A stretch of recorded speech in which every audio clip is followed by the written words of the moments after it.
The impending return of Michael and Sarah for a hometown childbirth marked a turning point in my relationship with my in-laws. My mother-in-law's frosty voice delivered the news that their arrival was just 3 days away, sending me into confusion and shock. "I have to leave," I queried, seeking clarity. "Yes, we don't need another mother figure anymore. You've been redundant for a while now. Michael and his family will be living here, so make sure you're out by tomorrow," she declared, her words cutting through the air. From the day I married into the family, I never truly felt accepted. Treated merely as a wife, the revelation that I was now deemed redundant struck a painful chord. "Barren failure," she added, blaming me for not experiencing the joys of raising a child. "You should be grateful. We have no obligation to support you anymore. It seems like Simon is tired of you too." The mention of Simon's weariness caught me off guard. I gulped down my saliva, wondering if there was more to this than met the eye. If it wasn't just a conspiracy between my mother-in-law and Michael, then did my husband share their sentiments? I couldn't fathom being driven out, but my mother-in-law had ignited the flames. I decided not to stand in ceremony with my husband anymore. If this wasn't just a scheme against me, then the fate of the house was none of my concern. They would have to face the reality they had ignored for far too long. Personally, I, Anna Thompson, 45 years old, residing with my husband and mother-in-law in a popular area near the station, was ready to move forward.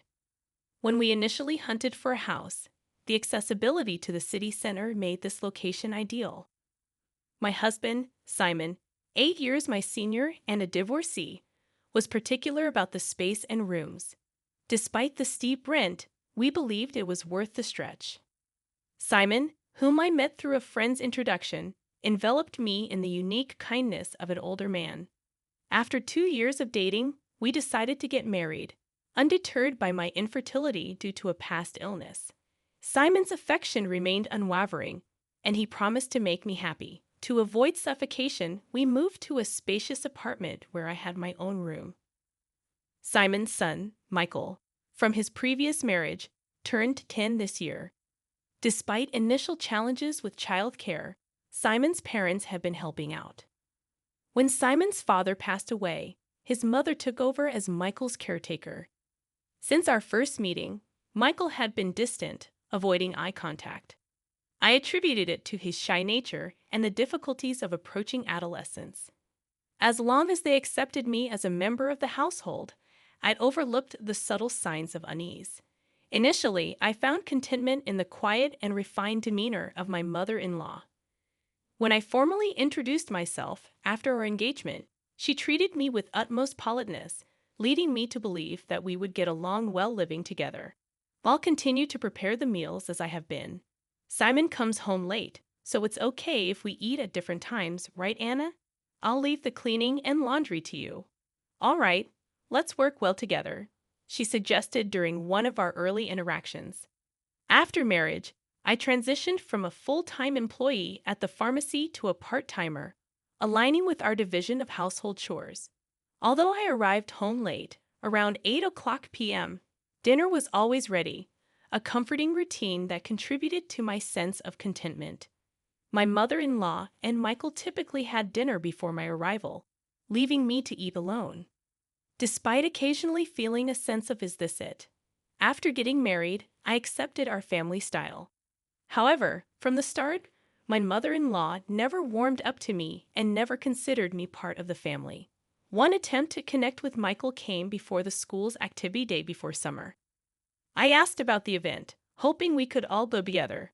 However, my mother-in-law interjected, stating that only Simon and she would attend.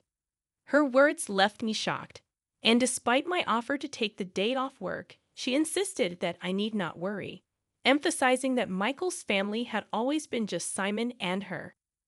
Misinterpreting her consideration, I suggested we all go together. It wasn't until I discussed it with my husband later that night that I discovered the underlying issue. "Mom's been clinging to Michael. She probably thinks you're trying to take him away," he explained, leaving me quite shocked by the realization. I decided that I would eventually address the issues with my mother-in-law, attempting to be involved as a mother during activity days at school. I noticed a growing distance between Michael and me outside of such events. There were times when I sensed Michael wanted to express something, but my mother-in-law consistently intervened, creating a barrier. To my dismay, I later discovered that she had been speaking ill of me to Michael. Anna said she could be happy with Simon if Michael weren't around. She's a terrible person. Dad must be deceived by her too, she had told Michael. Such toxic words had a profound impact on a boy in his formative years, sowing seeds of distrust towards me. It was a shocking revelation, and at that time, I couldn't fathom that my mother-in-law could stoop to such levels. After Michael graduated from high school, he promptly moved in with his girlfriend, leaving home once he started college. A year into his professional life, he married without a ceremony. Surprisingly, once Michael moved out, my mother-in-law ceased all housework. Instead, her newfound pastime seemed to be picking on me. She no longer cooked, a task she used to handle, and now sat at the dining table waiting for my return. While I stood in the kitchen preparing dinner, she would criticize, "You're really inefficient. At this rate, it'll take you all night." I had never been adept at cooking, having relied on my mother-in-law previously. Even when I managed to cook, she would taste each dish and complain, "This tastes awful. I'm sorry, I'm trying my best." She accused me of being tone-deaf when it came to flavors and remarked that it was a good thing Michael never had to eat my cooking. Her complaints extended beyond meals to nitpicking every aspect of my life, from cleaning tasks I never used to do to laundry. "Why are there so many wrinkles on the laundry? You have to vacuum every nook and cranny. You really can't do anything right. Didn't your family teach you anything?" Her constant belittling took a toll on my self-esteem, leaving me standing there, enduring the scrutiny of even my family. Frustration gripped me as my mother-in-law continued her relentless criticism. "I don't know how you won over Simon, but I can't see much charm in you as a woman," she would declare, always concluding with the same line, "If you hadn't come, Michael would have never left." Recognizing the void in her heart left by Michael's departure, I attributed it to empty nest syndrome. In an effort to endure her mistreatment, I convinced myself that allowing her to vent on me might bring her some solace. However, her bullying took on a renewed vigor after a particular event, the pregnancy announcement for Michael's wife, Sarah. The joy my mother-in-law exhibited surpassed anything I had witnessed before. "It's Michael's baby. It's bound to be adorable." "Yeah, he'll be my first grandchild," she exclaimed. While I shared in the happiness, her excitement seemed abnormal, possibly fueled by Michael's request for Sarah to have the baby at our place. Sarah's family home was an hour away by plane, and with no one else to rely on in the area, they turned to us for help. My mother-in-law, naturally, wouldn't dream of turning down Michael's request. The frequent phone calls from Michael and her feverish excitement prompted an immediate flurry of preparations. She zealously cleaned Michael's room, prepared the bedding, and even compiled a list of baby items, exhibiting what seemed like a case of great-grandchild fever. Being involved was inevitable for me. After returning from work, my mother-in-law would assign tasks, insisting on meticulous cleaning and waxing, making the nights especially arduous after a long day at work. Any attempt to cut corners would result in being told to redo the tasks. Adding to the strain, my mother-in-law began requesting money, and soon our house was overflowing with baby items. "Anna, I need you to withdraw some money tomorrow. There are things I want to get ready for the baby," she instructed. Concerned about the excessiveness, I questioned if it was wasteful to prepare so much when Sarah and Michael hadn't even arrived. I suggested waiting to choose together with them, expressing my desire to meet my mother-in-law's requests. The relentless spending troubled me deeply. "How can you be so cold? It's Simon's grandchild," my mother-in-law accused. I attempted to explain my concerns about the excessive purchases, emphasizing that I thought Sarah might want to choose things for her child herself. However, my mother-in-law's response was cutting. "That's right. You're not related to Michael by blood. You don't care, do you?" she declared, casting doubt on my intentions. Desperate to convey that it wasn't true, I pleaded, "Please don't say that. I just thought Sarah might want to pick things out herself. Wouldn't you want to choose things for your own child?" My attempt to reason only earned me a sharp glare from my mother-in-law, leaving me with a sense that I had gone too far. The next morning, my mother-in-law remained in her room, possibly still upset. Simon, preparing for a 3-day business trip, called out to her, urging me not to dampen her enthusiasm for the great-grandchild. He acknowledged that he shared my worry, but seemed dissatisfied when I expressed concerns about their spending. "Are you saying my earnings are too low?" Simon retorted, his mood turning sour. Frustrated, he left with a dissatisfied look, leaving discussions about money hanging in the air.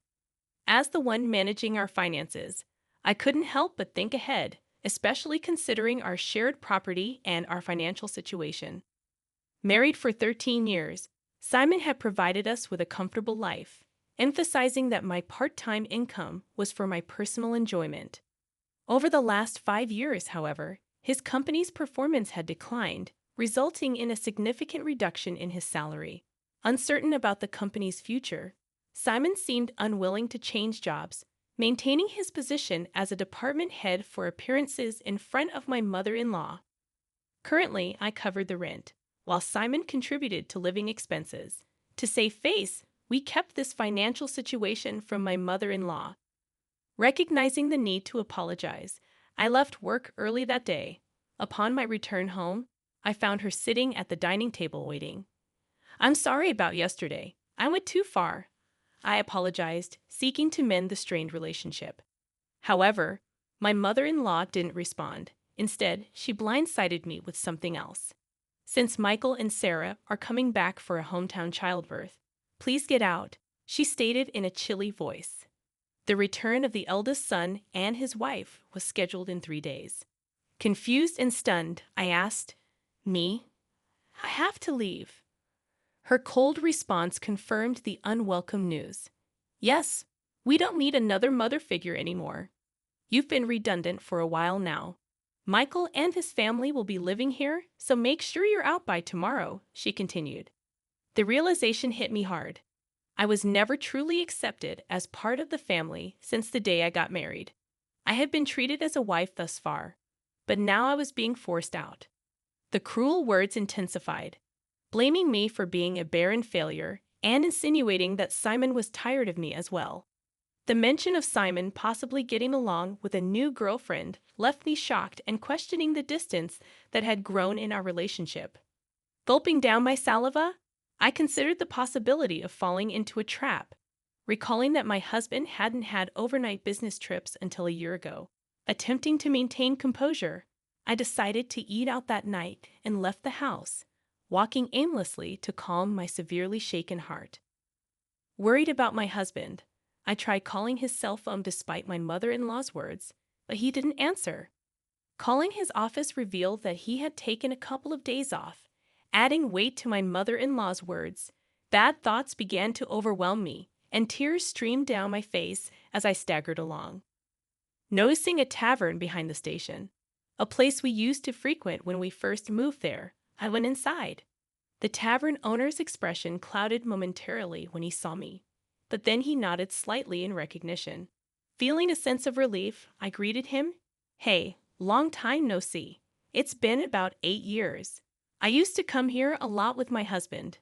The owner, a man of few words, responded with a simple acknowledgement, and I couldn't help but smile, finding comfort in the familiar surroundings. "Can I get a beer and a mixed plate of grilled chicken, please?" I asked, seeking solace in the familiarity of a place that once held happy memories. The tavern owner, a man of few words, brought me a cold beer and grilled chicken, and I took out my cell phone. The screensaver displayed a photo of us from Michael's 18th birthday, both looking sharp in the slim suit we had chosen together. Yearning for a closer family bond, I pondered whether moving out the next day was a viable option. As the day's fatigue was washed away by the cold beer, I searched for moving companies that could assist on short notice and saved 2 junk buyers in my favorites. Changing the screensaver on my phone seemed to clear my head completely, and the beer and grilled chicken tasted exceptional. I decided to contemplate everything once I got home. As I walked away from the tavern, I was startled by a young waitress from the tavern running towards me, asking if I was Mrs. Thompson. Confirming my identity, she shared a startling revelation. My husband was having an affair with one of their employees. Her frankness and youthful sense of justice brought a wry smile to my face. We exchanged contact information, and she promised to keep me informed if anything happened. This unexpected revelation added credibility to my mother-in-law's words. Instead of sinking into sadness, a fiery anger welled up within me. It was time to confront the truth. Determined to confront the situation head-on, I booked an appointment with one of the moving companies I had saved earlier. If it wasn't just a conspiracy between my mother-in-law and Michael, then I saw no reason to continue honoring my husband. The thought of being driven out seemed foolish, and I resolved to go all out and put an end to this chapter of my life. But it was my mother-in-law who had sparked this. Whatever becomes of this house now is not my concern. When I got home, I packed my belongings until midnight without hesitation.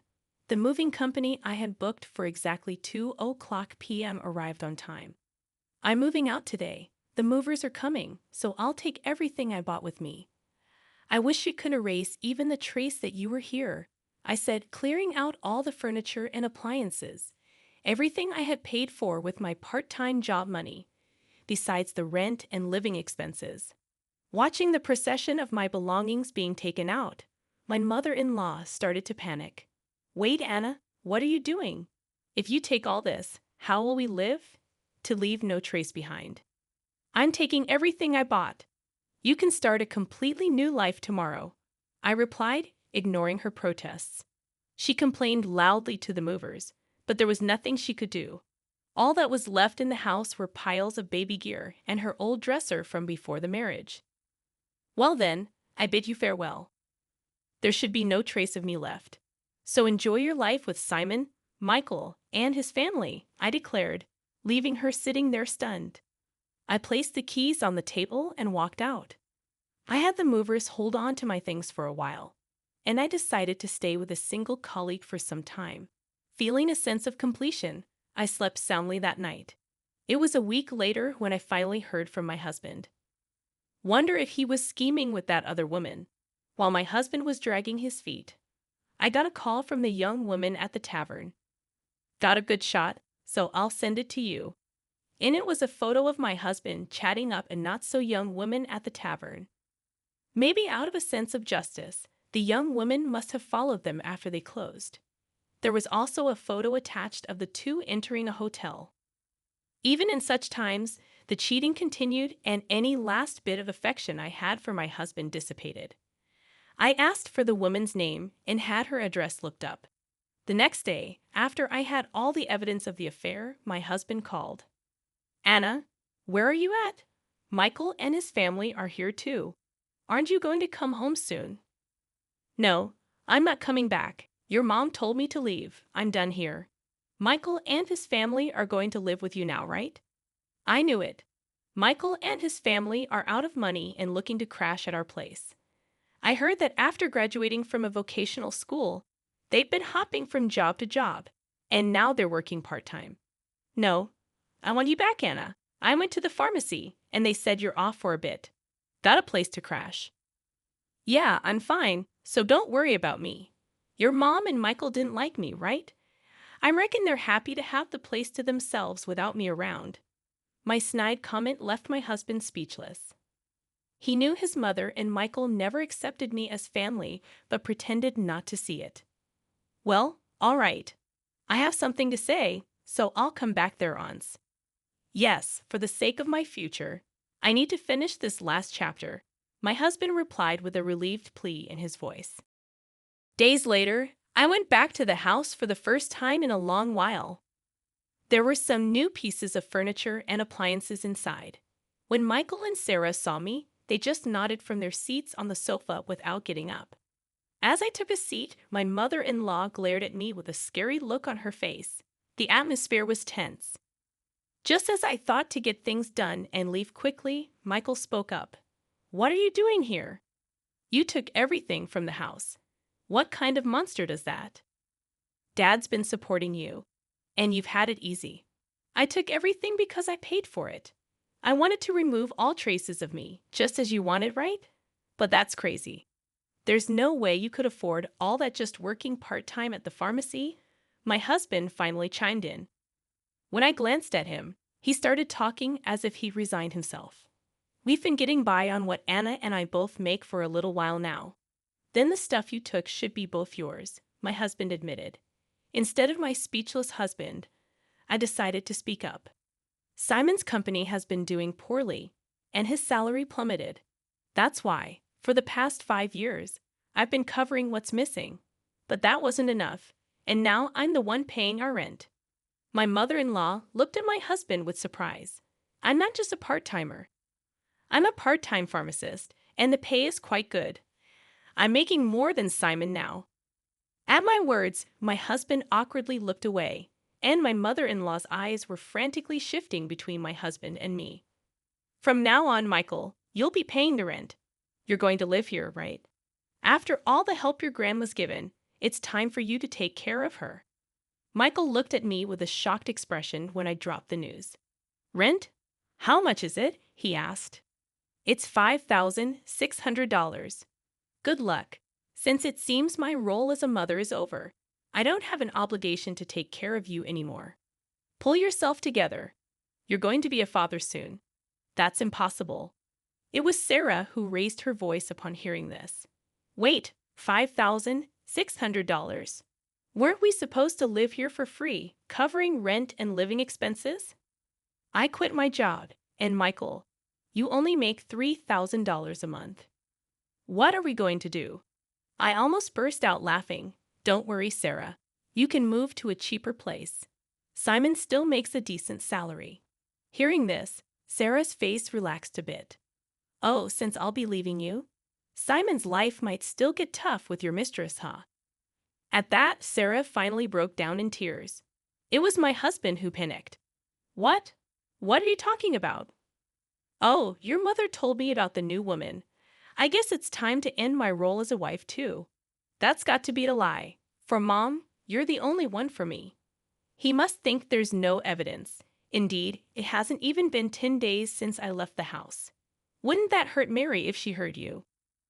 Well, I'll get in touch about that later. At the mention of Mary's name, my husband jolted, realizing that I knew everything. He held his head and sighed. This is not the atmosphere to write a divorce paper. Well then, I'll be going now. Please talk to me further through a lawyer. Neither my husband Simon nor Michael said anything more, staying silent as I grabbed my bag and stood up.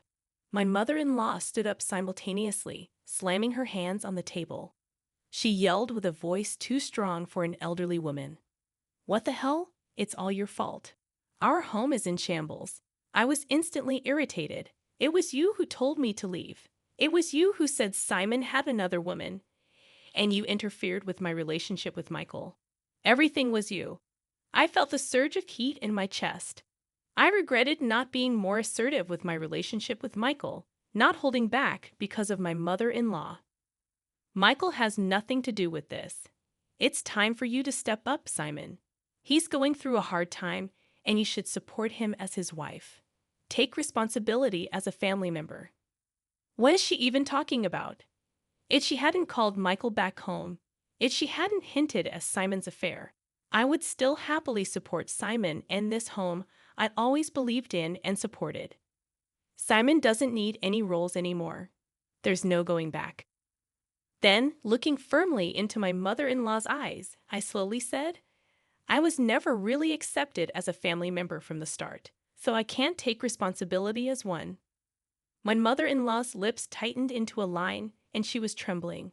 I slipped past the silent mother-in-law and quickly left the room. Afterward, Simon agreed to the divorce rather easily. It seems my determination was strong, and he couldn't counter the evidence of the affair. Shortly after, it seemed like they started the process of moving out of the apartment. In the end, Michael and Sarah went back to their apartment and never lived with my mother-in-law. Simon seems to be considering remarriage, But Mary was furious over the alimony and his request for her to live with his mother. I've heard they're considering whether to place my mother-in-law in a care facility. After all the love she poured into her son and grandson, it's somewhat sad to think they're ready to abandon her now. Perhaps she's served her purpose too. If my mother-in-law had said nothing back then, and it had just been a simple trip home for childbirth, maybe we would still be living together. After the divorce, Michael sent me an apology letter. He wrote about how, as a child, he really wanted to be more spoiled, how he couldn't talk to me because his grandma disliked it, and how happy he was when I attended school events. Maybe I should have reached out more. Perhaps then we could have built a different relationship. Even though our relationship has ended, I quietly pray for Michael's happiness in life. I've returned to work as a pharmacist and quickly rented an apartment close to my workplace. I don't feel good about keeping the furniture and appliances I took with me, so I had them all picked up and disposed of by a junk removal service. Life without my mother-in-law's harassment is peaceful and comfortable. For a while, I want to live for my own happiness, not someone else's.